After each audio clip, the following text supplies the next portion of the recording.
All right, so welcome back. This is going to be part 5 of our video. Part 4 is already out. We finished that ceiling up there and put in a pretty pattern. So all that's done. So now we're going to focus back on all this mud work that you all been watching over the last 3 or so videos. If this is your first time tuning in, we literally started with nothing and we showed you all the way up to this point. So now I just wanted to show you, a lot of people, and you'll know at home, when you go to sand out, and again, we don't really call it that because we don't do a lot of sanding, but how many people, have you seen, they come in here, they got a pole at the end, and they're just working this, dust is flying around everywhere, and when you're done, you just have a blanket of dust on any and everything.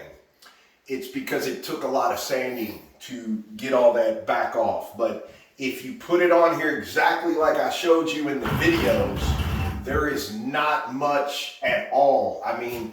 We have not touched this. The reason you know we haven't touched it is because I still have this sharp line here everywhere where these join. I can't even see anymore 1, 2, and 3, but it's there. These were the screw holes that we had went over. So there's still the gap there from before and everything. So we didn't come through here and do a bunch more coats and stuff and trying to, trick you or anything like that. 3-coat finish. And it's literally, we take a sanding block, the extra large one, extra fine, and it's literally just buffing this guy out. So I just want to show you.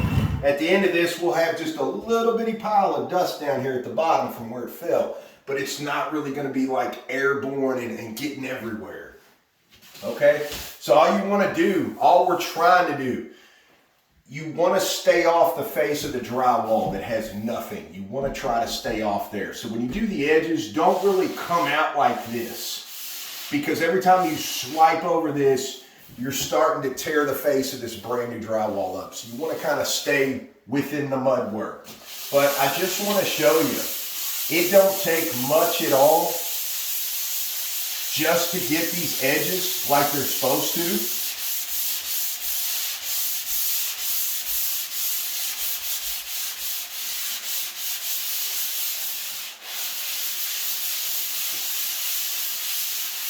See, now you can tell that we've buffed that out.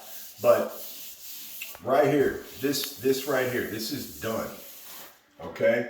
I can't feel anything.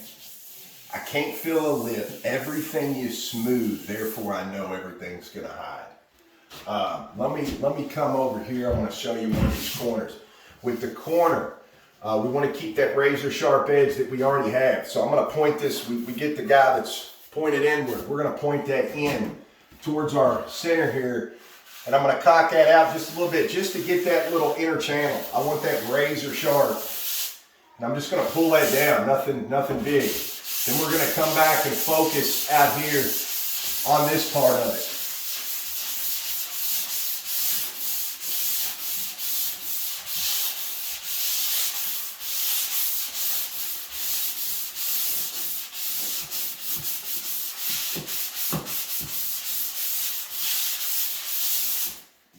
Good way to check. Take your hand. If you can feel something, you're going to see it in the paint. If you can't feel anything, you're good to go.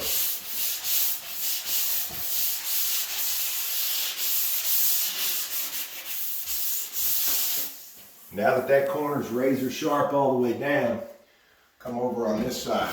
We're going to do this one the same way.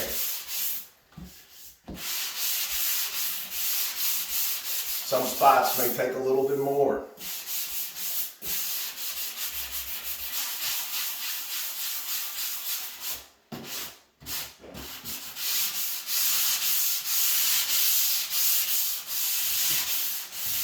But it's literally this simple.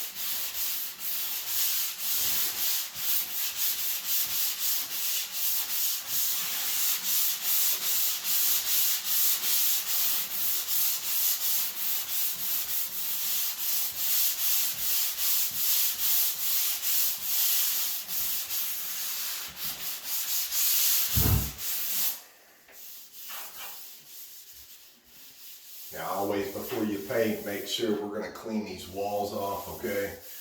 we're gonna get that dust that'll gum up and get right in our paint. Start putting little things in here. We're gonna get all that taken care of. So what I want to show you though is just that. I mean, this is as smooth as all get out, and you just seen the amount of buffing, if you will, that it took place right here and right here. This is as smooth as it comes. This is so ready for paint, no problem. So what we're gonna do, we're gonna get this buffed completely the rest of the way out. We wanna bring you back in, and we're gonna show you putting on the paint. We're gonna talk to you about your paint. Okay, got some really cool tips for your paint. Paint is not just paint. There is a bunch of differences with paint. So we'll get into that here in just a few. I'm gonna finish buffing this guy out and we're gonna get it ready to paint. We're gonna bring you back in here and we're gonna show you the paint going on the wall, the whole works, so that you can see how easily every bit of this is just gonna disappear and look great. Okay, so we're back. We're getting ready to get into the paint. Right here behind me, we've already buffed all this out. It's completely ready to go. You know, the trick with buffing out or sanding, as you might call it, again, just if you can feel anything by rubbing your hand over it, you're going to see it. It's literally that simple. If you don't feel nothing, you're good to go. But let's move on to the paint. So what I got here is same color. I got two different paints because I want to show you something. Okay, there is 50 million different kinds of paints. Paints are not all the same. Some are cheaper, some are more expensive. Let me show you what we use, and I want to show you what a lot of other people use on a consistent day-to-day basis, and I'm going to show you the difference. Okay, so I've got these cans turned around. Some of you already may know what's what, but I'm keeping the faces here hidden because I want to show you something. Just like anybody else, when you get your paint out, they already shook it at the store. You know, it's always recommended to stir your paint up, strain it, you know, all that stuff. But here's what I want to show you. Two different paints, but totally two different paints. This one here is $44 a gallon. This guy here is $40 a gallon. So they're very similar in price. But there's a huge difference in these two paints, and I'm about ready to show you. I'm going to pick these up, and what I want you to notice and pay attention to is this guy right here is going to run a lot faster than this guy because this paint right here has double the pigment in it than any other paint on the market. Just to prove that to you, that every paint is not the same, watch this. I don't know if you can tell a difference, but this one in this hand is already dripping. It's running. It's very watery. It's very watery. In a matter of no time, it trickles down. This guy here, I still haven't re-dipped this guy. He's thicker. That is the difference in these two paints. This is thicker. So what I want to show you though, look at that one more time. You may not be able to tell the difference, but if you can look right there at the drip, drip, drip, drip, drip, drip, drip, drip, drip, drip, it's because this is so thin. Where this has a steady, thick, heavy pour to it. It's not drip, drip, drip, drip, drip, drip, drip, drip, drip. That's the difference. Only $4 difference in these two. But Behr Marquee is worth its weight in gold. Because, for instance, right here behind us, all this drywall work, this guy actually, because it has double the pigment than any other paint on the market, this guy right here, if you have any little small flaws in your drywall, small, nothing, you know, major, but small, this paint right here, because of how thick it is, it's going to coat over that guy to where you don't even have to address those little bitty flaws, okay? This guy right here, nothing wrong with this. We just don't use this because of that reason right there. Drip, drip, drip, drip, drip, drip, drip. It's just too thin, okay? We put 2 coats on everything we do, everything. But we are very picky when it comes to the paint. And I know a lot of painters out there, a lot of different opinions about paint, But for us, bare marquee is the way to go. We have literally zero problems with it. The most beautiful finish. We did not go to all this trouble just to put a different kind of paint on the wall and have problems with it. So if you can imagine this paint right here, again, 44 Valspar signature is what I was showing you. Okay, $40. I know people know that there's $25 a gallon paints, $20 a gallon paints, and if you bother to take a stick in any one of those, you're really going to see why it's 20 bucks, $25, $30. At that point, to pay $20 for a gallon of paint, you know, a lot of apartments buy the cheaper paint because it's volume. They're trying to cover a lot of square footage and they're not as picky about how it looks on the finish. Well, in our line of work doing kitchens and bathrooms every day, we're very picky on the finish. So for us, it has to be a top quality, great paint, not just because it costs the most or any of that. It's what the paint does for the work that we've previously done. It just makes life so much easier. So again, it's not something you have to do. That's just my opinion. One opinion out of, you know, 50 million opinions, but this guy right here works for us. If you're already spending 40 bucks at that point, what's another $4? And you're clearly going to be able to see the difference. Just thicker, goes on smooth, glides, covers like it's supposed to.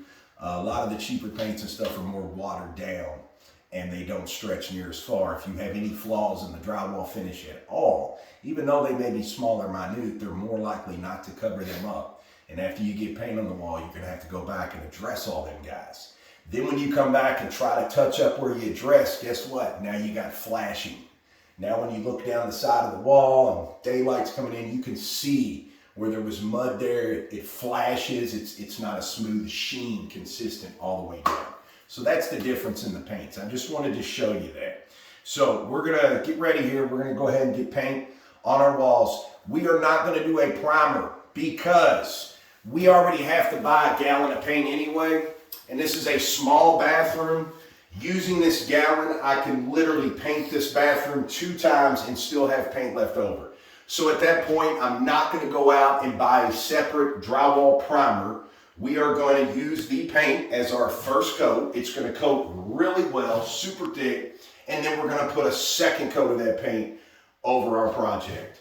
If this was a bigger job, that's a lot of money to do all that coverage. Obviously, we would switch over to a drywall primer. But anything small like that, your best bet, you already got the paint, you already got the color, just put it on the wall. We're obviously not going to use this probably anywhere else we go for a long time. So it's almost a waste at that point to buy primer plus this guy and then have all that product left over. So we're going to hit these walls 2-coated with the bare marquee. We're going to bring you right back and show you how all this turns out. All right, everybody, welcome back. Eric Hoagland, General Contractor. This is part 5 of our video. We're going to get back to the paint. I'll show you that in just a second, but real quick, we wanted to get this done. So this is a great time to show you what's going on in here. I wanted to show you about your grout. So as you can see, I've already grouted this entire thing. We're down to the last few little squares here, but what I want to show you, a lot of people have trouble with the haze that gets left behind from the grout. Sometimes it takes an hour, hour and a half of just cleaning, trying to get that haze to go away. Rinsing out all your dirty water, getting clean water. It's just, for some people it's a struggle. They cannot get that haze to go off. Well, it's probably a couple of things, and that's what I want to show you. We just grouted this just a few minutes ago. It's not quite ready yet to take off.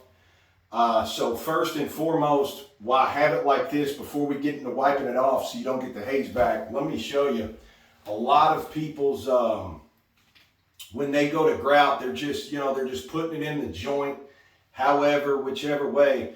But a useful little tip, when you go to put your grout in and you come around, every time you hit a joint, roll with that joint.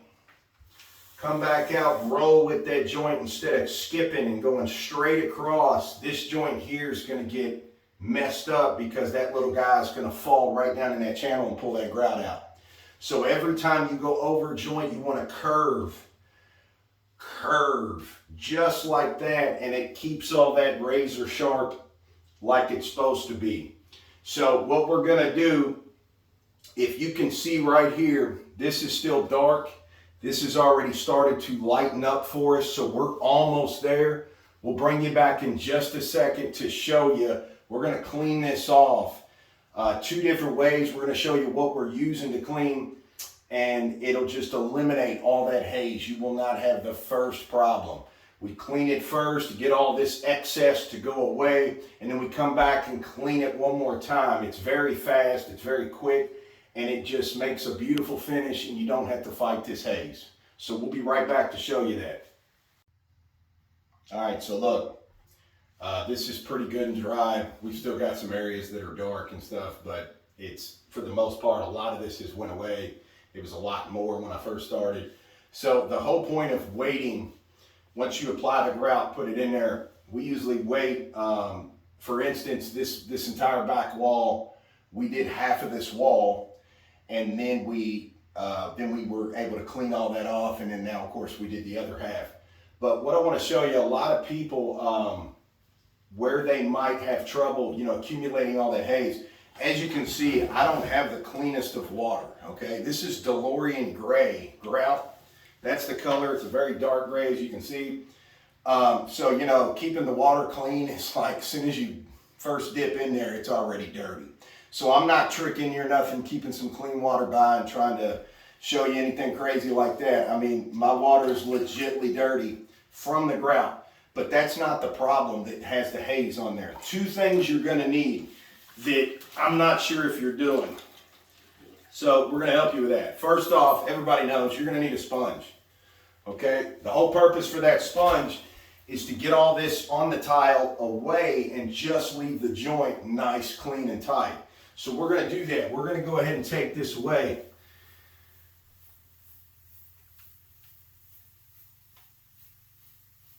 Just like that. That's the film I'm talking about, okay? That film is going to stay there.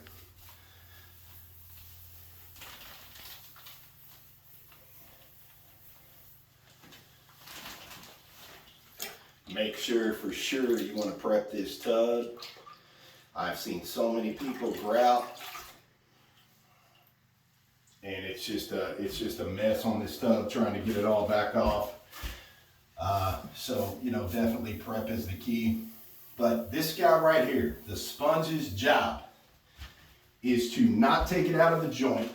That's why we waited a little bit, so the joint could stiffen up some and take the sponge floating over it and not really pull our stuff back out. Now we're left with this right here, and this is what kills people. No matter how they try to get this off, it just keeps coming back. It keeps coming back. They fight this so much. So once you've smoothed all that, again, this was damp when we pulled it out, so you need to wait just a couple of minutes before we do this next move. But this is going to take all this off. What you need, is you need this in your bucket too. Pretty simple. This is a microfiber towel. Doesn't matter the color, doesn't matter, as long as it's a microfiber towel. The difference, if you can see, the water's kind of dirty. Okay, that sponge accumulates. Look at that. So the sponge just, again, its job is to take it off the surface, which it did, but then it smeared that and left this here. Okay, that's the part now we got to get off. The sponge is not going to do that. The sponge is just going to keep smearing that over that tile, no matter how many times you sponge it. I could go clean this water, get a brand new sponge. After a square or two, I'm just consistently keep smearing that grout film to another tile. Everywhere I move that sponge, it's just going to keep transferring it. The microfiber towel is going to pull that right off the face of this tile, leave it in the joint, and makes it so that you do not have that haze come back and hit you. So you're just going to have to take my word for it as far as the haze going away, staying away. Obviously you can see we've already done all this. There is no haze. The coolest way to check, you know, anybody that knows about grout, you put your finger over it and glide across, you can feel those little particles from the sand. Even if you don't use sanded grout, non-sanded grout, you can still feel it, whether you can see it or not. When we feel this tile, it's back to square one. It's exactly like we got it out of the box because it took it all off. So the microfiber towel, keep in mind, you don't want to sit here and wipe this entire area with one side, or we're going to start smearing that back. So all you got to do, come across here, just like that, probably no more. I just pulled all that off. Now we're going to switch over. If I keep using this, we're just going to keep transferring that. Now I'm going to switch over. We're going to do this again. Same thing. Flip it.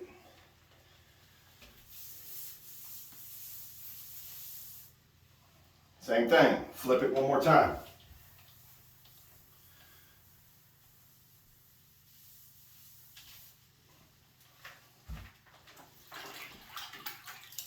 And notice, I'm going to show you. You've seen all that. The microfiber towel, when you get it wet, it's going to let all that stuff fall back off. See, look at my rag. Both sides. It's gone. Because again, it made all that drop down in the wet. It released it from the rag. Even though my water's that dirty, I'm back to clean again. All this is done over here. I don't have to mess with none of that, no more. We're going to switch sides. I'm going to come over here and I'm going to do the same thing. Far enough. You can kind of feel it build up on that rag too.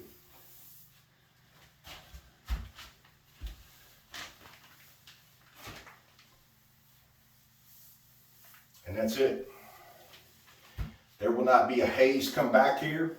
There will not be nothing come back here. So I want to show you. Check this out. We're going to go ahead and get all these little particles off here. All right, y'all know what it looks like. I just showed you with the grout on here and what it looks like. So check this out. Same tiles we just did. Same sides. I'm not even flipping them. You see the difference? Notice I didn't have anything on here. That is how you get that off, get that haze to go away and not have to sit here and fight all that. So we'll be right back. We're going to show you where we're at with the paint, get you hooked up with that. But please, by all means, prep your tubs. Prep them. This took 6 garbage bags. I don't use plastic. Some of that plastic tears, just stepping in here, but definitely prep these tubs. These tubs are a nightmare to clean if grout gets on them and hardens and all that. It starts staining the white porcelain, the acrylic, whatever you might have as a tub. So we'll be right back to show you the other. All right, so we're back. We just wanted to show you where we was at with the paint. This is only the first coat, okay? Turned out phenomenal, just like I told you it would. 3-coat finish. So what I want to show you, you know it's the first coat, because look right there. See that? It's just where it didn't take. Happens on coat 1. But the drywall work is what we were showing you. So we already knew 2-coat finish. This is going to be beautiful. We have very little spots here and there that just didn't get any paint in it. Had a, you know, like I said, just a couple little, just places right here. We rolled right over, just didn't take. It will take on the 2nd coat, but phenomenal finish. I showed you all that. I showed you how to get it. It is literally that simple. turned out awesome. So we're going to put another coat on here, and we're going to bring you back. We're going to get ready to start wrapping this guy up. We are really close to the finish. As usual, thanks for tuning in. See you back real soon.